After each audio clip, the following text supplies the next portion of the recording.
एक से एक महामूर्ख जो है वो बीजेपी में भरे हुए हैं। देश के अंदर मंदिर के बाहर इतने सारे लोग जो भीख मांगते हैं, इस देश के अंदर मंदिर के पुजारी सबसे अमीर क्यों है? खांसने वाला केजरीवाल थोड़ी होता है और हर मोदी का विरोध करने वाला कांग्रेसी थोड़ी होता है। मेरे ऊपर कोई स्टैंप थोड़ी लगी हुई है कांग्रेस की। बताइए ना आप मुझे, आप ये बताइए, आपको सपोर्ट करने का कितना पैसा दे दिया, चंदा देती है आपको बीजेपी? आप लोग सबसे बड़े नफरती चिंटू हैं, ध्यान रखिएगा। आप लोग नफरत फैलाने का काम करते हैं।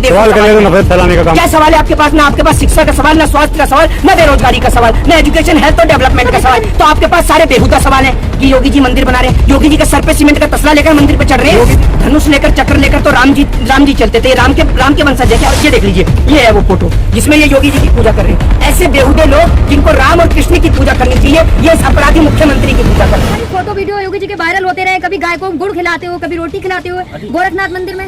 देखिए मैं आपको एक बात बता दूं, सुन लीजिए। वो कह रहे हैं कि गाय को गुड़ खिलाते हुए, ठीक है ना, गाय को गुड़ खिला रहे हैं और अपनी पार्टी के अंदर भक्तों को गोबर खिला रहे हैं और इसी का वो माथे का इस्तेमाल कर रहे हैं। ठीक है, जिस प्रकार से आप पूरे देश के अंदर देख रहे हैं, माहौल खराब किया जा रहा है, हिंदू और मुसलमान के नाम पर लोगों को लड़ाया जा रहा है। यहाँ ये भी मेरा भाई है, हम लोग एक साथ खड़े रहते हैं। भाई का नाम अमाद है, लेकिन मेरा नाम मोहित शर्मा है। हमें तो कोई बैर नहीं है, हम लोग एक साथ खड़े रहते हैं। मैं तिलक लगाता हूँ, भाई टोपी लगाता है, लेकिन पूरे देश को बांटने का प्रयास किया जा रहा है। अगर नेताओं के नाम के मंदिर बना दिए जाएंगे तो भगवान कहाँ जाएंगे? मोदी जी, आप इस बात को किस तरीके से देखते हैं कि मदरसों की सर्वे चल रही है लगातार? एक बात आप मुझे बताइए, डॉक्टर एपीजे अब्दुल कलाम कहाँ से पढ़े हैं? ये बताइए आप मुझे, कहाँ से पढ़े हैं वो?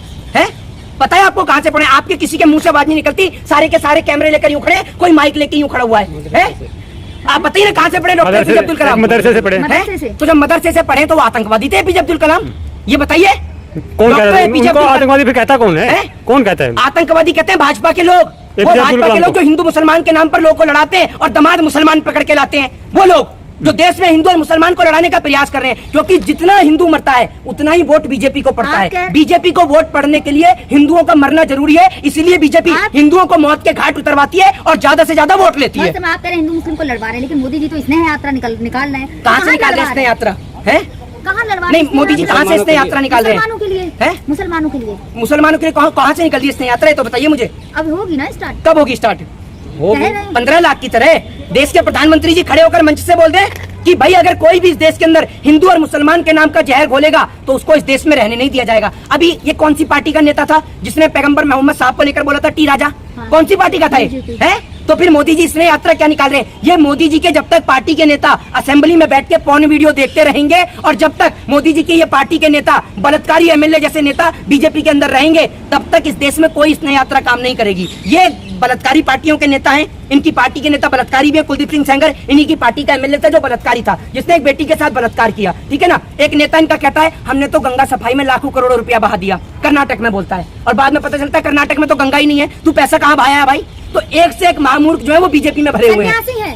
सन्यासी है आप भी तो सन्यासी हैं, आप क्यों नहीं सन्यास ले लेती? सन्यास का अर्थ जानती हैं आप? सन्यास का अर्थ क्या होता है बताएगा आप में से कोई? पता है आपको सन्यास का अर्थ क्या होता है? सन्यास का अर्थ ये होता है ऑडी मर्सिडीज रेंज रोवर और फरारी में घूमो, है ये सन्यास का अर्थ होता है। ये बता दीजिए ना आप मुझे, ये सन्यास का अर्थ होता है क्या? भगत लोग गिफ्ट कर देते हैं, वो कोई भगत गिफ्ट कर देता है ना अपनी आस्था के अनुसार। अरे भैया आप एक बात मुझे बताइए, अगर भगत लोग गिफ्ट कर देते हैं तो इस देश के अंदर मंदिर के बाहर इतने सारे लोग जो भीख मांगते हैं, इस देश के अंदर मंदिर के पुजारी सबसे अमीर क्यों नहीं है? ये बताइए ना आप मुझे। अगर भक्त लोग गिफ्ट करते हैं तो बहुत सारे लोग ऐसे जो आपके घर पे भिक्षा मांगने आते होंगे, क्यों उनको कोई भक्त क्यों नहीं गिफ्ट करता? आपको मोदी जी ने क्या गिफ्ट कर दिया? ऑडी मर्सिडीज या रेंज रोवर या फरारी? है क्या गिफ्ट किया है आपको? आपको मोदी जी का इतना विरोध करने के लिए कांग्रेस ने क्या गिफ्ट कर दिया वो बता दें। देखिए मेरी बात सुनिए, मेरे को तो आप ही सुनिए। अब हर खांसने वाला केजरीवाल थोड़ी होता है और हर मोदी का विरोध करने वाला कांग्रेसी थोड़ी होता है। मेरे ऊपर कोई स्टैंप थोड़ी लगी हुई है कांग्रेस की। ये बताइए ना आप मुझे, आप ये बताइए, आपको सपोर्ट करने का कितना पैसा दे दिया, चंदा देती है आपको बीजेपी? है आपके घर में राशन भरवाती है या 15 लाख आप ही के खाते में डलवाती है? आप लोग सबसे बड़े नफरती चिंटू हैं, ध्यान रखिएगा। आप लोग नफरत फैलाने का काम करते हैं। नफरत फैलाने का काम। क्या सवाल है आपके पास? ना आपके पास शिक्षा का सवाल, ना स्वास्थ्य का सवाल, ना बेरोजगारी का सवाल, ना एजुकेशन हेल्थ और डेवलपमेंट का सवाल। तो आपके पास सारे बेहुदा सवाल हैं कि योगी जी मंदिर बना रहे हैं, योगी जी का सर पे सीमेंट का तसला लेकर मंदिर पे चढ़ रहे हैं। योगी जी नहीं बनवा रहे, लोग बनवा रहे, जनता बनवा रही है। और पीछे चक्र था फोटो में, आपने नहीं देखा? मंदिर तो बन रहा है ना। धनुष लेकर चक्र लेकर तो राम जी चलते थे। ये राम के वंशज है क्या? ये बता दीजिए ना आप मुझे। ये राम को मानने वाले लोग लगते हैं क्या आपको? राम ने जब राम की स्त्री का अपहरण होता है, राम की पत्नी का जब अपहरण होता है, ठीक है ना, तो राम जी लंका तक की यात्रा तय करते हैं और राम जी जो हैं वो अपनी पत्नी के खातिर लंका की यात्रा तय करते हैं। आप सभी ने देखा है। लेकिन ये ऐसे लोग हैं कि कोई इनकी पार्टी के नेता अपनी बीवी को छोड़ देते हैं साथ फेरे लेकर, और ये देख लीजिए, ये है वो फोटो जिसमें ये योगी जी की पूजा कर रहे हैं। ऐसे बेहुदे लोग जिनको राम और कृष्ण की पूजा करनी चाहिए, ये इस अपराधी मुख्यमंत्री की पूजा कर रहे हैं। बताइए मुख्यमंत्री अपराधी कैसे बोल सकते? भाई इनके ऊपर मुकदमे दर्ज थे। अब नहीं है ना भाई मेरी बात सुनिए ना, अगर एक बात आप मुझे बताइए, अगर कोई चोर चोरी करना छोड़ दे, क्या वो चोर नहीं कहलाएगा? मुकदमे दर्ज थे, आज मुख्यमंत्री बन गए तो मुकदमे हट गए। गृह मंत्री तड़ीपार थे, गृह मंत्री बन गए तो तड़ीपार का टैग हट गया। इसका मतलब ये थोड़ी है कि लोग गृह मंत्री को तड़ीपार नहीं कहेंगे और योगी जी को अपराधी नहीं कहेंगे। भाई मुख्यमंत्री पे मुकदमे थे, आप इस सच्चाई को नहीं छिपा सकते हैं। ये सत्य है जिसको आपको स्वीकार करना पड़ेगा, भले ही आपको दलाली मिले। तो आप दलाली अपनी जेब में रखिए। जय हिंद, जय भारत।